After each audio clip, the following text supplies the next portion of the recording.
Basin ng administrasyon na ako ay isang terorista sa loob at labas ng Pilipinas. Para mailibing ako kasama ang katotohanan kahit saan man ako pumunta. Sinabi na agad sa akin ni Speaker Romualdez na kailangan ko makapag-deliver ng 2 billion pesos kada buwan para sa pagdi-deliver ng male-maletang pera patungo sa bahay ni Speaker. Ang sinabi mismo ni Speaker Martin sa akin na hati sila ni Pangulong Marcos sa perang yon para gamitin bilang bagsakan at imbakan ng pera mula sa mga SOP, collection at deliveries na para sa Pangulo. Huwag mo akong pigilan sa mga insertions ko. Huwag ka nang makialam sa budget. Ang gusto niya ng 50 billion pesos na insertion. Ngunit ang sagot ng Pangulo, humingi ka ng bago or dagdag na insertions.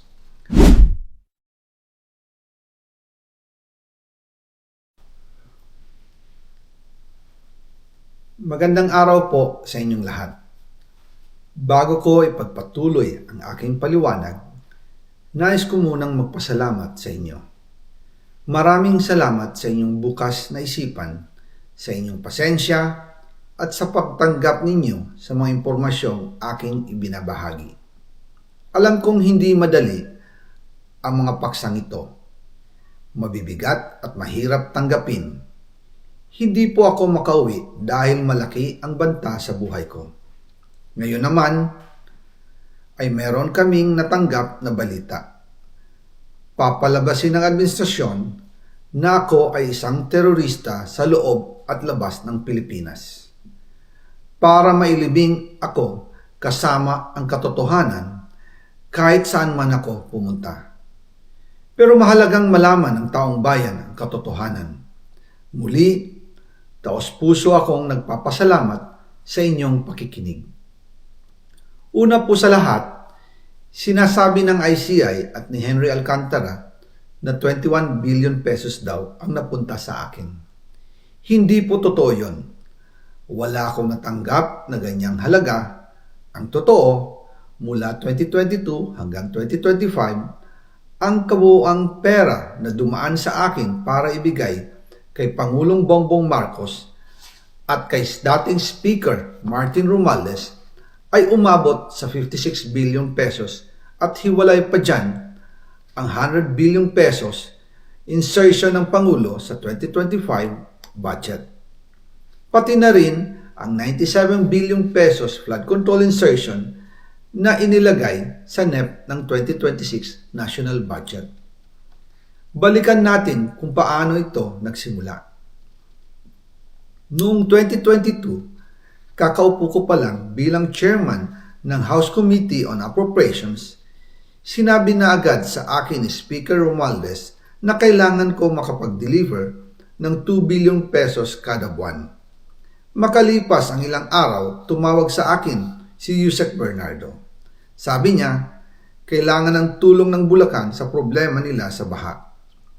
Pinapunta niya sa opisina ko sa Kongreso si DPWH District Engineer Henry Alcantara. Sa naging meeting namin ni Alcantara, siya mismo ang nag-offer kung paano ang hatian sa mga proyekto ng DPWH. 22% para kay Speaker Romualdez, 2% para kay Yusek Bernardo at 1% para sa kanya. Doon po nagsimula ang tinatawag nilang deliveries. Ang sistema po ay ganito. Ang mga tao ni Henry Alcantara ang nakikipag-ugnayan sa mga tao ko na sina Paul Estrada at Mark Tiksay.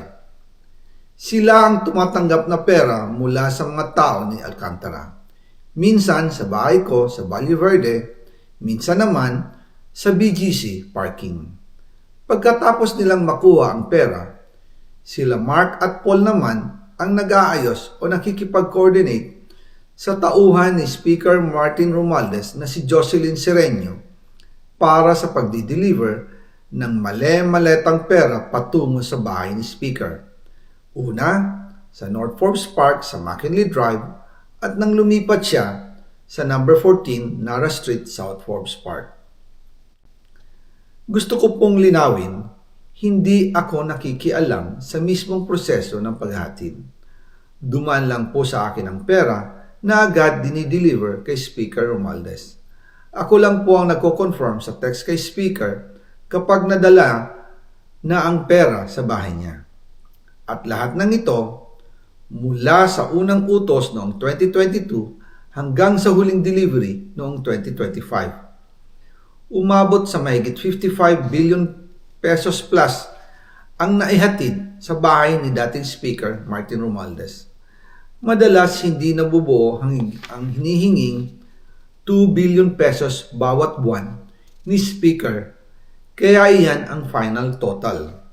Ang sinabi mismo ni Speaker Martin sa akin na hati sila ni Pangulong Marcos sa perang yon. Ang listahan ng mga deliveries na ito, kung kailan, magkano, at saan dinala, ilalabas ko po kasabay ng video na ito.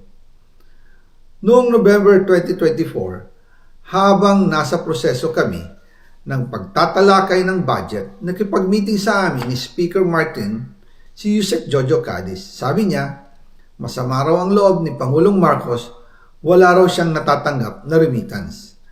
At dahil laging napapagalitan si Speaker Martin ng Pangulo mula Septyembre hanggang November, inutusan niya ako na mag-deliver ng 1 billion pesos para kay BBM.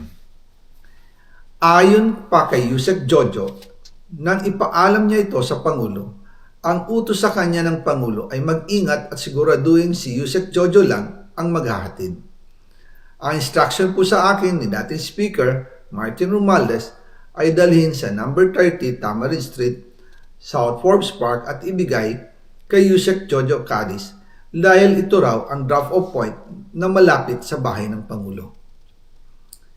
Sinabi rin po sa akin Speaker Martin Romualdez na si PBBM ang nag-utos sa kanya na bilhin ang bahay sa number 30 Tamarind Street para gamitin bilang bagsakan at imbakan ng pera mula sa mga SOP, collection at deliveries na para sa Pangulo. Noong December 2, 2024, personal kong i-deliver ang 200 million kay Yusek Jojo Cadiz sa number 30 Tamarind Street, South Forbes Park. Ayon sa kanya, dadalhin daw niya ito sa bahay ng Pangulo sa number 41 Nara Street, South Forbes Park. Kasunod nito, noong December 5, 2024, muli akong nag-deliver ng 800 million sa parehong address at Yusek Jojo Cadiz pa rin ang tumanggap. Sabi niya, iyon naman ay dadalhin sa bagong bahay ng Pangulo sa South Forbes Park. Sa kabuuan, 1 billion pesos ang personal kong naihatid. Ako mismo ang nagbigay ng pera, kasama ang aking driver at mga tauhan. At lahat ito ay base sa direktang utos ni Speaker Martin Romualdez. At yan po nabuo ang kabuuang halagang 56 billion na ipinadala mula 2022 hanggang 2025.